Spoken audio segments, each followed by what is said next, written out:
YouTube? This is Shirley426, and today we have the review of the newly released HD Gundam GP-Rase-Two-Ten. Now, this kit, we actually seen it not with the recent series, but we actually seen this from the Build Fire series before Season 1. So, we actually seen this in the Build Divers that had the 00 Sky in it. And now this kit is actually making a return in the Season 2 of the recent Build Divers Re-Rise. So it's really interesting to see certain characters come back, and I am really excited for some kits to come out soon as well.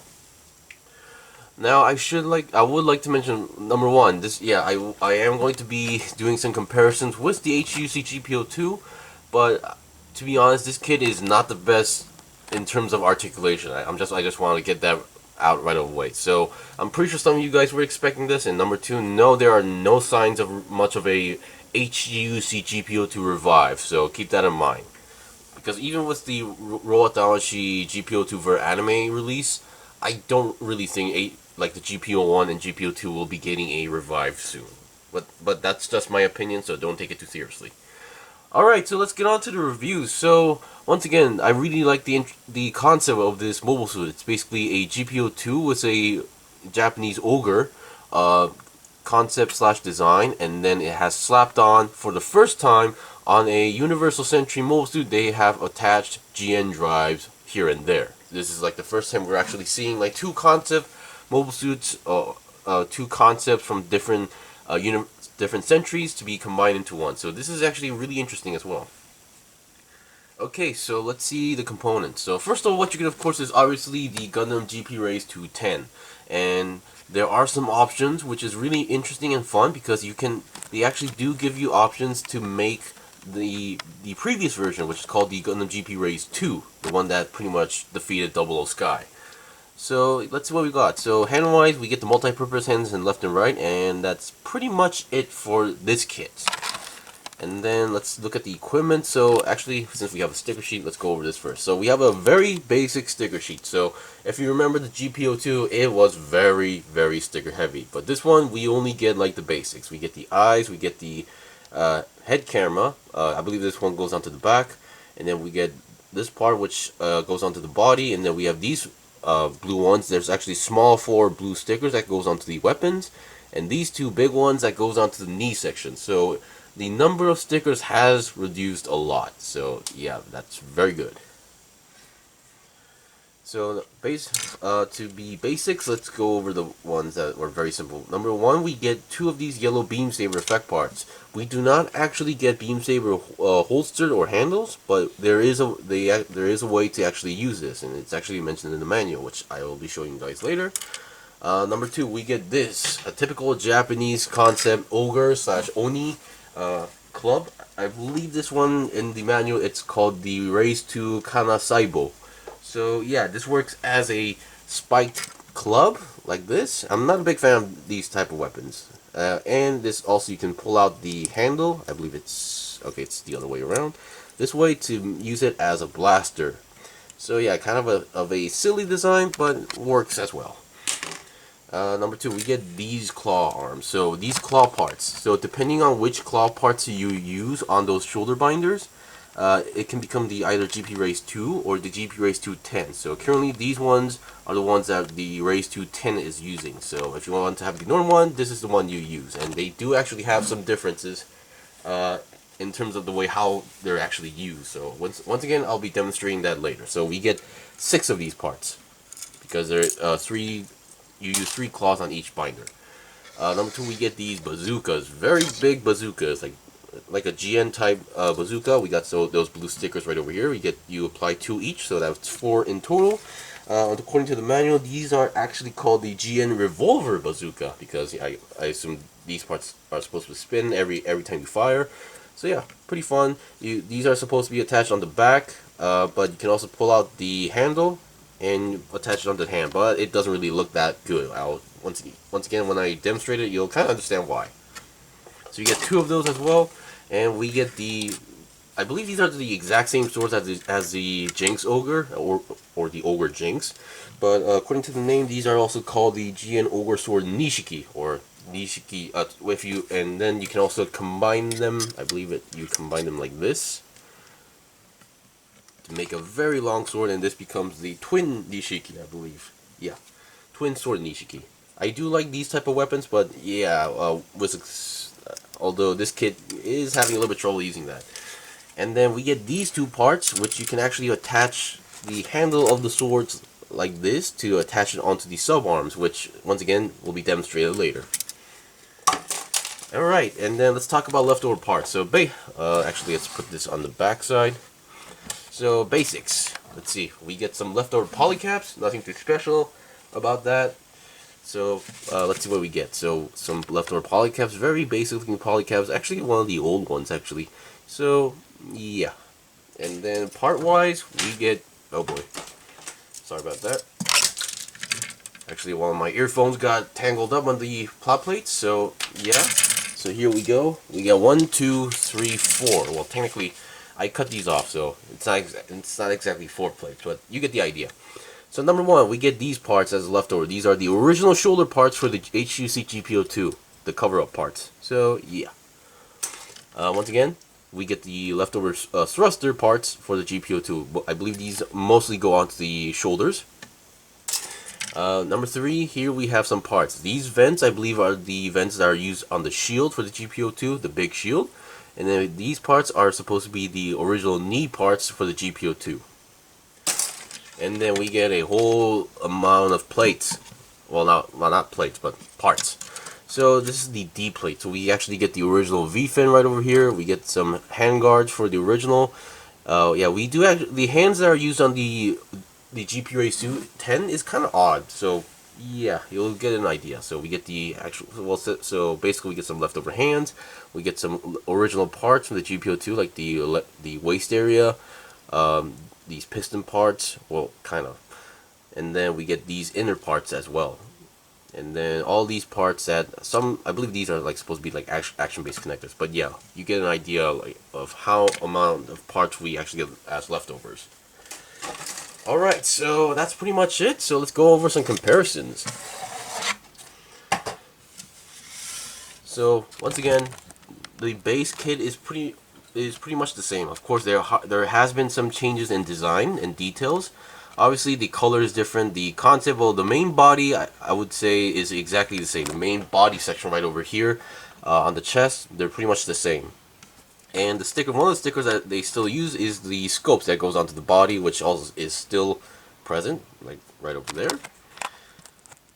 And well, head design is obviously different, so those builds are different. But one thing that I was really happy about is that now you have the arm, and these big shoulder binders are now separate pieces. This is a very big change, and I really like that. While the GP-02, the big shoulder binders are still actually attached to the main shoulder here. So yeah, so when you move the arm, the shoulder binders do move together, which I was not a big fan of. Of course, granted, they are actually attached on a swivel, so you can actually reposition, but still not the biggest fan of that aspect. So yeah, and then other than the colors, there has been change in designs when it comes to the front skirt, the knee sections. I believe the feet should be the same as pretty much as far as I can tell. These parts should be the same, or at least partial of it, design-wise. And then when we look at the side part of the leg seems pretty much identical, if you ask me. And then the back section of the legs looks identical. Back skirt is obviously very different because they also do give you an option to store the blades onto the back. The backpack itself is obviously different because we no longer have a nuke, but we have more thrusters and a GN drive, while the original had a bazooka and a nuke, or half bazooka. And the shoulder binders are also very different. And yeah, I think that's pretty much it for comparisons. Now let's go over articulation.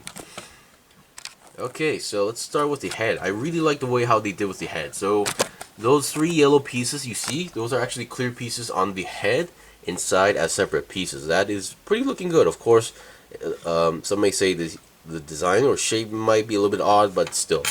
So we have the head, very menacing looking head if you ask me. Definitely love the red color scheme going on.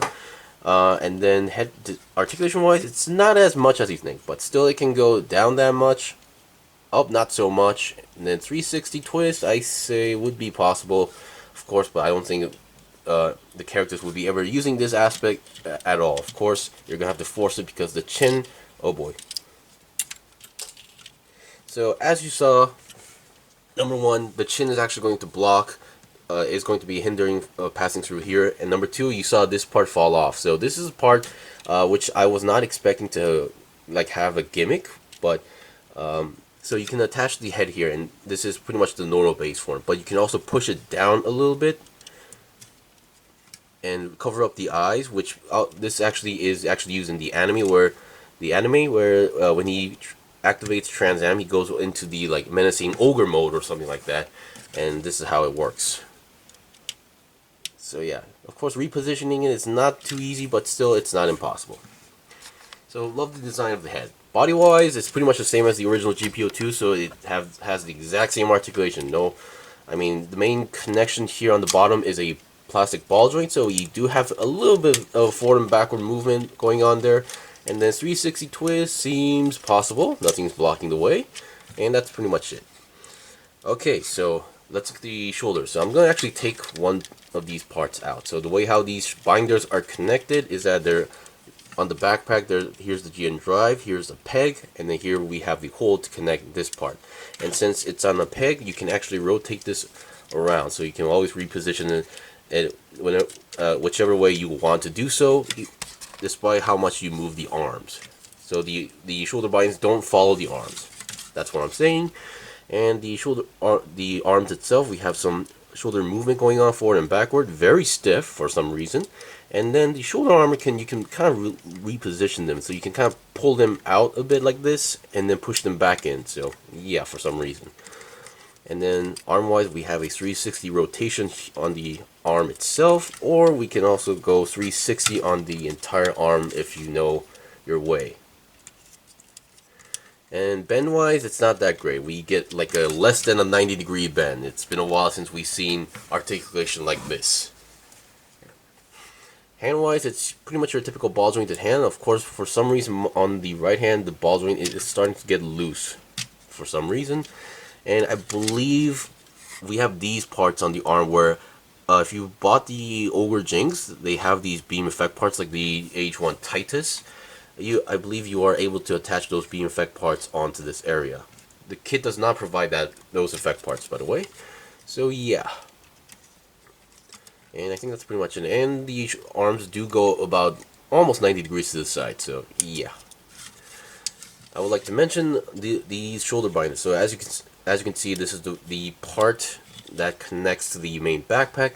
So with that, we have another peg here, which allows us to move, up and down to the side a little bit. And then we have this part. We have another connection. So moving the shoulder binders is really no problem at all. So we can move a lot actually. And you can open these sections up to reveal I believe these are also weapons, which are called the GNI blasters. Yeah, of course these are not color accurate. The middle sections of here should be yellow if I remember correctly. So yeah, even the manual does show them in yellow. So you can close them up very good. And here's the part where I'm a big fan of, where I'm actually enjoying. You can pull this section out, and then we have a sub arm, and the sub arm can move 360, so pretty much any direction you want to do so. And then we have these claw arms that can move, and then here's a hole for a peg that I'll be explaining later on the demonstration.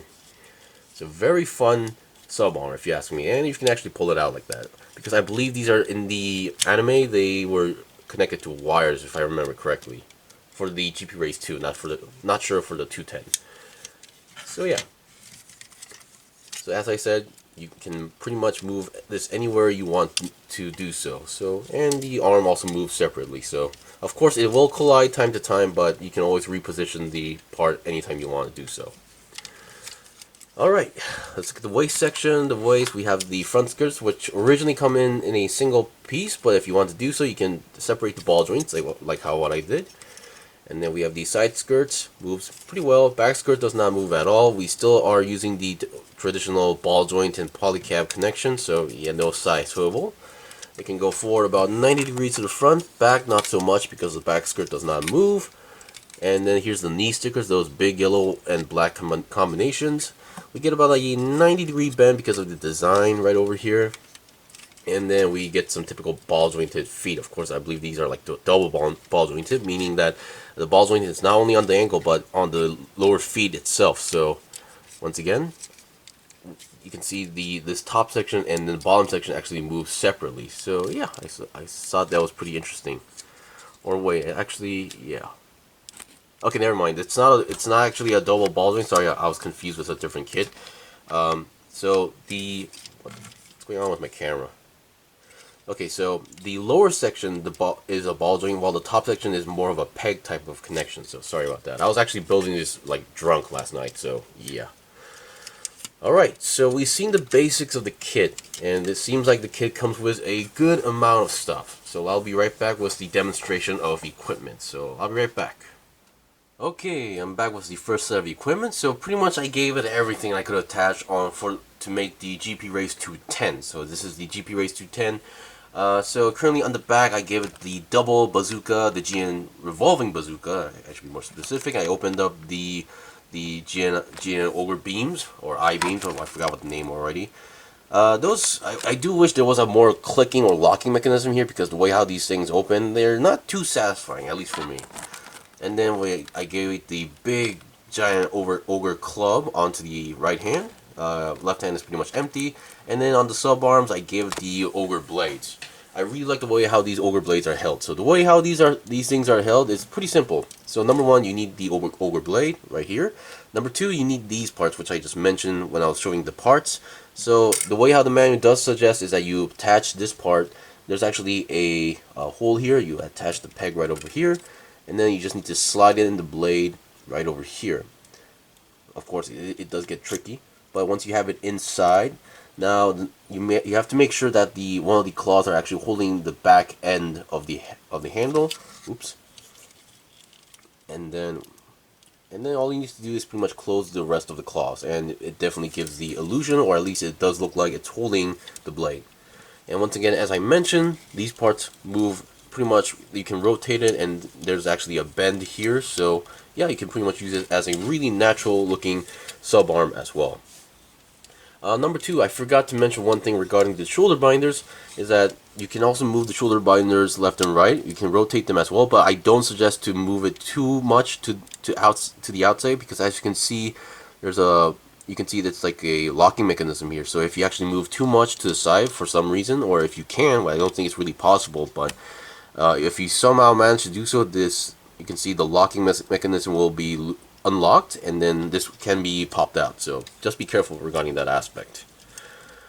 Alright, and then let's see, the Ogre Club. The Ogre Club is going to be a little bit heavy for the hand, because at least for the left hand it kept drooling down. The right hand seems to be stable for now. So yeah, and then if you really don't like these, you can always take out the handle, or if you don't like the club, you can always use it like a gun if you want to do so. Of course, I think this does require to do the annoying take off the hand.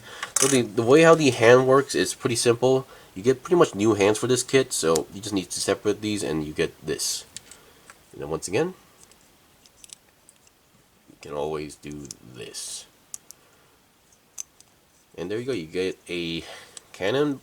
It's a pretty stable connection. There's no hole in peg system, but it's the exact same perfect fit, so yeah.